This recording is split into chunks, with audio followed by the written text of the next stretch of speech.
Now, the medals are rolling in Sochi. Michael Mulder of the Netherlands is the latest champion, winning gold in the men's 500-metre speed skating. The Winter Olympics has transformed the town, which used to be a sleepy kind of summer haven for Russian tourists. But after the Olympics, it's going to be hosting a Formula One race in October. That's despite there being absolutely no history of motor racing in Russia. So how do you push a sport into a new market? And is it for high-minded reasons, to increase participation and health, or is it all about something much simpler? Money. For more on this, I'm joined by Chris Sylt, a journalist who specialises in the business of Formula One, and Andy Milligan, a sports branding expert and the author of Brand It Like Beckham. To you both, welcome. Thanks very much indeed for being with us. So, Chris, is this all about money? In terms of a new market such as Russia and Formula One, it really does come down to the bottom line being cash, because countries such as Russia, and Formula One has recently entered other markets such as Singapore, India, etc.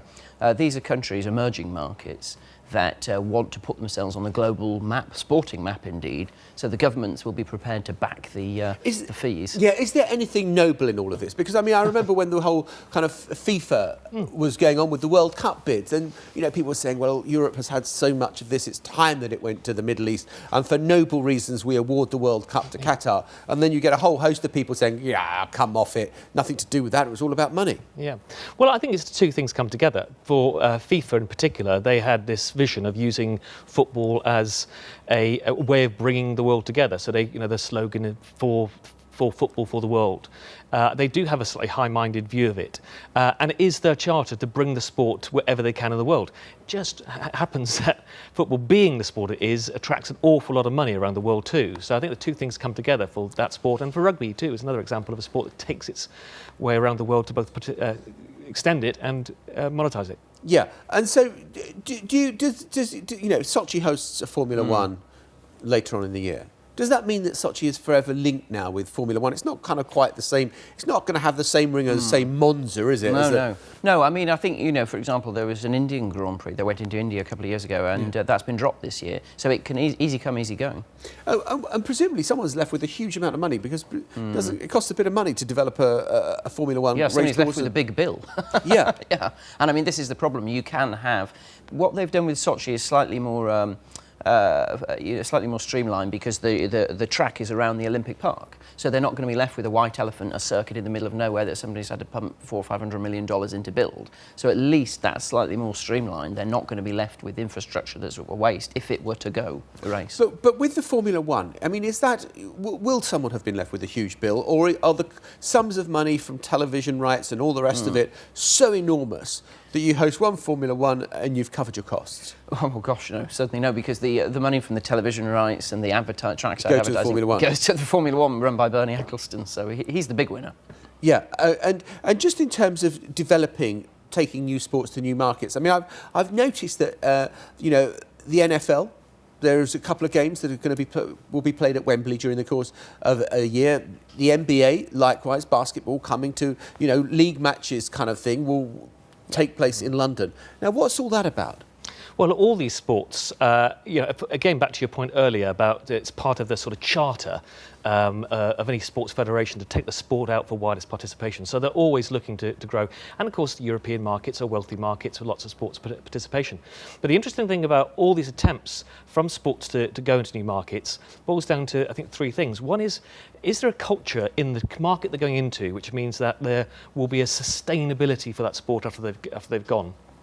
And the other one, which Chris was talking about, is what sort of infrastructure is required, to have that sport in there.